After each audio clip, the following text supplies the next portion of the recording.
So dear learners, तो previous lecture में हम लोगों ने डिस्कस किया था कि क्लास कैसे बनाते हैं पाइथन में और ऑब्जेक्ट कैसे पाइथन में बनाते हैं। तो दो इम्पॉर्टेंट थिंग हमको याद रखनी है कि जब भी हम क्लास बनाएंगे तो since class is a blueprint, तो वो कोई स्पेस ऑक्यूपाई नहीं करेगा।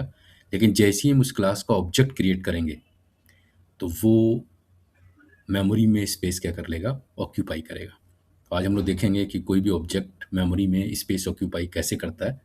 और the most important thing that we will discuss in this particular session is the concept of a constructor। तो कंस्ट्रक्टर के बारे में हम लोग अपना जो कॉन्सेप्ट है वो बिल्कुल क्रिस्टल क्लियर करेंगे कि कंस्ट्रक्टर क्यों बनाते हैं, कंस्ट्रक्टर कैसे बनाते हैं, कंस्ट्रक्टर बनाने के क्या एडवांटेजेस हैं। तो we will clarify all this concepts in very simple terms. तो सबसे पहले हम लोग डिस्कस करते हैं कि कंस्ट्रक्टर होता क्या है। ठीक, तो from the name it is clear that constructor क्या करेगा, कोई चीज़ आपके लिए क्या करेगा, कंस्ट्रक्ट करेगा। ठीक, तो तीन चीज़ें हमें कंस्ट्रक्टर के बारे में पता होनी चाहिए। ठीक, first most important thing is constructor is a method या फंक्शन। तो कंस्ट्रक्टर क्या आपका एक मेथड है या हम कह सकते हैं एक फंक्शन है। ठीक, second important thing is why we people need to create constructor, because you want to initialise values. तो हम अपने कुछ वेरिएबल्स बनाते हैं और वेरिएबल्स में हम कोई इनिशियल वैल्यू स्टोर कराना चाहते हैं। ठीक, फॉर एग्जाम्पल हमने कहा तीन वेरिएबल्स बनाना चाहते हैं और तीनों वेरिएबल्स को जीरो वैल्यू से इनिशियलाइज कराना चाहते हैं। तो हम लोग किस कॉन्सेप्ट को यूज कर लेंगे, we people will use the concept of a constructor. And the third most important thing is constructor क्योंकि मेथड है, फंक्शन है, तो इट मीन्स हमें क्या करना पड़ेगा, इसको कॉल करना पड़ेगा। ठीक, तो यहीं पे एक कैच है जो आपको ध्यान रखनी है, that constructor executes automatically when the object is created. जैसे ही आप किसी क्लास का ऑब्जेक्ट बनाएंगे कंस्ट्रक्टर ऑटोमेटिकली कॉल हो जाएगा। मतलब आपको अलग से एक्सप्लिसिटली इसको कॉल करने की ज़रूरत नहीं है। आपने किसी क्लास का ऑब्जेक्ट बनाया और कंस्ट्रक्टर ऑटोमेटिकली आपका क्या हो जाएगा, कॉल कॉल हो जाएगा। इन दोनों कॉन्सेप्ट को हम लोग एक पाइथन के कोड के हेल्प से भी समझने की कोशिश करेंगे। तो पहला कि वेरिएबल्स को कैसे इनिशियलाइज करते हैं, और सेकंड हम लोग ये भी देखेंगे कि जैसे ही हम लोग ऑब्जेक्ट बनाएंगे तो कंस्ट्रक्टर कॉल हो रहा है या फिर नहीं हो रहा है। चलिए देखते हैं दोनों इंपॉर्टेंट और इंस्ट्रक्टिव थिंग। तो नेक्स्ट थिंग इज कि सिंटेक्स क्या होगा, मतलब कंस्ट्रक्टर कैसे बनाएंगे। तो कंस्ट्रक्टर बनाने का तरीका, क्योंकि वो मेथड है तो आप डेफ कीवर्ड यूज करेंगे।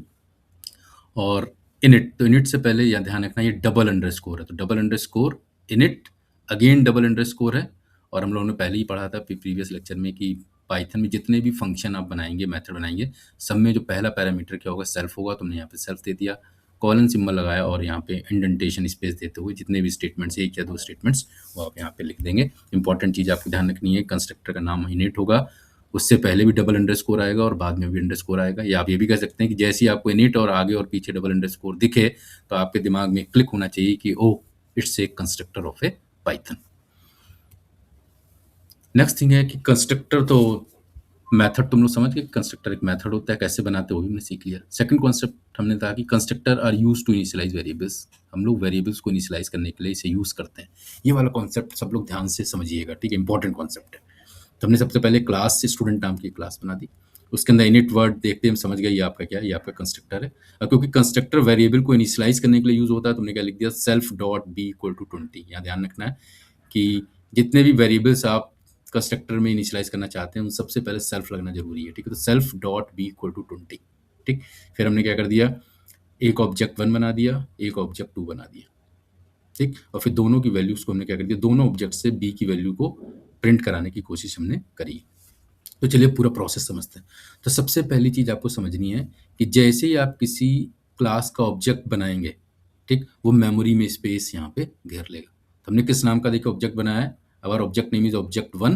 तो जैसे ही ऑब्जेक्ट 1 आपने क्रिएट किया तो इस ऑब्जेक्ट 1 ने एक मेमोरी में स्पेस ऑक्यूपाई कर दी। इस मेमोरी का नाम रैम है, याद रखना, टेम्परेरी मेमोरी है। और यहाँ पे क्योंकि इस ऑब्जेक्ट में केवल एक ही वेरिएबल है, इस क्लास में देखिए उस वेरिएबल का नाम क्या, बी है, और इसमें वैल्यू उसने क्या स्टोर कर दी, 20 स्टोर कर दी।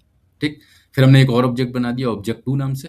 ठीक, ऑब्जेक्ट 2 नाम से जैसे आप वेरिएबल बनाएंगे ये भी क्या करेगा, एक सेपरेट मेमोरी इसके लिए भी एलोकेट हो जाएगी और यहाँ पे भी वैल्यू क्या स्टोर हो जाएगी, 20। ठीक, तो जो इंपॉर्टेंट चीज़ आपको ध्यान रखनी है, ऑब्जेक्ट 1 के लिए बी अलग वेरिएबल है और ऑब्जेक्ट 2 के लिए बी अलग वेरिएबल होगा। तो क्लास के जितने भी इंस्टेंस वेरिएबल होंगे सब ऑब्जेक्ट के लिए वो अलग अलग मेमोरी आपके लिए क्या कर लेंगे, ऑक्यूपाई कर लेंगे। तो मोस्ट इंपॉर्टेंट थिंग। ठीक, सेकंड हमारा कॉन्सेप्ट था कि जैसे ही हम ऑब्जेक्ट बनाएंगे कंस्ट्रक्टर क्या हो जाएगा, कॉल हो जाएगा। तो आपने क्या किया, ऑब्जेक्ट 1 बनाया, जैसे ऑब्जेक्ट 1 आपने बनाया कंस्ट्रक्टर कॉल हो गया, कंस्ट्रक्टर कॉल होके कंट्रोल कहाँ चला गया, इनिट फंक्शन कॉल हुआ। जैसे फंक्शन कॉल होगा बी में वैल्यू क्या आ जाएगी, 20 आ जाएगी, इसलिए वैल्यू यहाँ पे क्या आ गई, 20 आ गई। सिमिलरली आपने ऑब्जेक्ट 2 बनाया, अगेन फिर से आपने ऑब्जेक्ट बनाया, जैसे ही आप ऑब्जेक्ट बनाएंगे फिर से कंस्ट्रक्टर कॉल हो गया, ठीक, बी में वैल्यू क्या हो गई, 20 आ गई। तो ये ऑब्जेक्ट 1 के बी में वैल्यू 20 हो गई, ये ऑब्जेक्ट 2 के बी में वैल्यू क्या हो गई, 20 हो गई। आगे हम बढ़े, हमने कहा सर ऑब्जेक्ट 1 डॉट बी की वैल्यू प्रिंट करा दिए, तो गया ऑब्जेक्ट 1, उसका बी की वैल्यू यहाँ पे क्या पड़ी, 20, तो आउटपुट क्या आ जाएगा, 20 आ जाएगी। फिर आपने कहा ऑब्जेक्ट 2 के बी में भी 20 प्रिंट करा, बी की वैल्यू प्रिंट करा दिए, तो अब वो कहाँ जाएगा, ऑब्जेक्ट 2 के बी में जाएगा, इस मेमोरी लोकेशन पे जाएगा, यहाँ पे वैल्यू क्या पड़ी हुई है, 20 पड़ी हुई है। तो इस तरीके से इसका आउटपुट क्या आ जाएगा, 20 और एंड 20, दो आउटपुट आ जाएंगे 20 नाम से, ठीक। तो जो दो इंपॉर्टेंट चीज फिर से मैं आपको रिवाइज करा देता हूँ। फर्स्ट इंपॉर्टेंट थिंग इज, जैसे ही आप ऑब्जेक्ट बनाएंगे मेमोरी में वो ऑब्जेक्ट स्पेस ऑक्यूपाई कर लेगा। सेकंड इंपॉर्टेंट थिंग इज, जैसे ही आप ऑब्जेक्ट बनाएंगे उसका कंस्ट्रक्टर ऑटोमेटिकली क्या हो जाएगा, कॉल हो जाएगा, ठीक। तो ऑब्जेक्ट बनाते हुए दो काम होंगे, एक तो उसका कंस्ट्रक्टर कॉल हो जाएगा और दूसरा वो ऑब्जेक्ट मेमोरी में स्पेस ऑक्यूपाई कर लेगा। ये दोनों बहुत इंपॉर्टेंट कॉन्सेप्ट है, प्लीज सब लोग इसको थॉरली समझ लीजिए, ठीक। चलिए एक आउटपुट वाला क्वेश्चन सबसे पूछते हैं और देखते हैं किसको कितना समझ में आया। तो हमने क्लास बना दी स्टूडेंट नाम से, उसमें कंस्ट्रक्टर बना दिया, हम समझ गए, निट नाम का कंस्ट्रक्टर बना दिया और उसमें हमने वैल्यू प्रिंट करा दी, this is a student class, correct. फिर हमने क्या कर दिया, इस क्लास का ये ए नाम का एक ऑब्जेक्ट बना दिया। अब जल्दी से बताइए इसका आउटपुट क्या आएगा, चलिए जल्दी सोचिए, यस क्विक क्विक क्विक। तो हमने देखा ओ, तो हमारा कॉन्सेप्ट क्या था, जैसे ही किसी क्लास का ऑब्जेक्ट बनाते हैं कंस्ट्रक्टर ऑटोमेटिकली कॉल हो जाता है। तो आपने ये नाम का ऑब्जेक्ट बनाया, कंस्ट्रक्टर कॉल हो गया, कंट्रोल इनिट में गया, तो यहाँ से प्रिंट क्या हो जाएगा, this is a student class, ये वाला स्टेटमेंट क्या हो जाएगा, प्रिंट हो जाएगा। तो आउटपुट आपका क्या जाएगा, this is a student class. तो देखिए इस एग्जाम्पल से प्रूफ हो गया कि जैसे ही आप ऑब्जेक्ट बनाते हैं ये कंस्ट्रक्टर ऑटोमेटिकली क्या हो जाता है, कॉल हो जाता है। तो फाइनली हम कह देते हैं, तो हमारा कॉन्सेप्ट क्या था,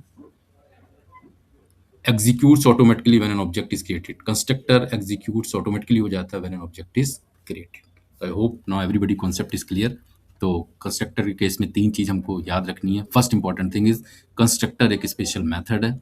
second important thing is, constructors are use to initialise variables, जो जो आप वेरिएबल्स अपने क्लास में यूज करना चाहते हैं, अगर आप उनको कोई इनिशियल वैल्यू देना चाहते हैं तो आप कंस्ट्रक्टर यूज करेंगे। And the third important thing is, constructor called automatically as soon as you people will create a object. जैसे ही आप किसी क्लास का ऑब्जेक्ट बनाएंगे कंस्ट्रक्टर फंक्शन और मेथड ऑटोमेटिकली कॉल हो जाएगा। I hope that part is clear to all of you.